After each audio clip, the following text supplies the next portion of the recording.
Fala galera, tá começando um vídeo aqui no canal, tô sem o Kalel. Tô sem a Nicole aqui. A gente vai fazer perguntas um pro outro, 5 perguntas pra cada. Pergunta 5 cor pra ela pergunta 5 cor pra mim. Só pra vocês conhecerem mais eu e ela. Como que ela não veio, né? Então, é isso. De noite talvez tenha os desafio ou 5 alguma coisa, né? 5 coisas. Ok, então vou dar uma pausa aqui e já nós volta. Valeu! E aí galera, vamos começar aqui.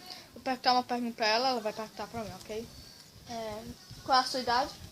10. Hã? 10. 10, eu entendi 6. Vai, ok. Qual é o seu time preferido? Time preferido é o Fluminense. Agora,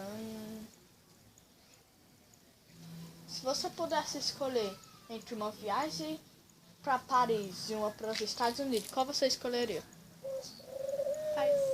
Paris. Vai. Qual é a sua cor preferida? Vermelho. Qual a sua fruta preferida? Maçã. Vai, pergunta. Já foi 3, hein? Mais 2.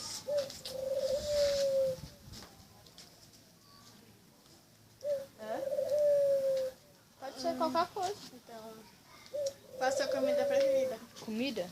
Minha comida preferida é carne de porco. E bife. Deixa eu ver aqui. Quem é seu melhor amigo?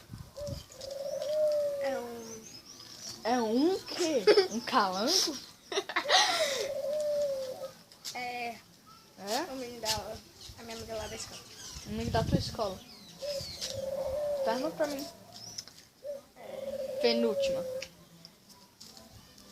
Qual a sua fruta preferida? Fruta? Goiaba. Agora a última, hein? Qual o seu desenho favorito?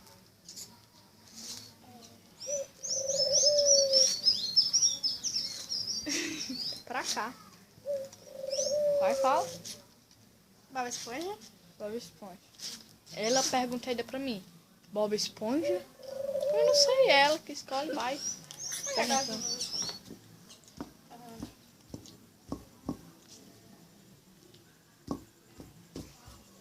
Qual é o seu desenho favorito? Meu desenho favorito é o Simpson. Então, valeu galera, vamos ficando por aqui. E esse foi um vídeo rápido, então valeu!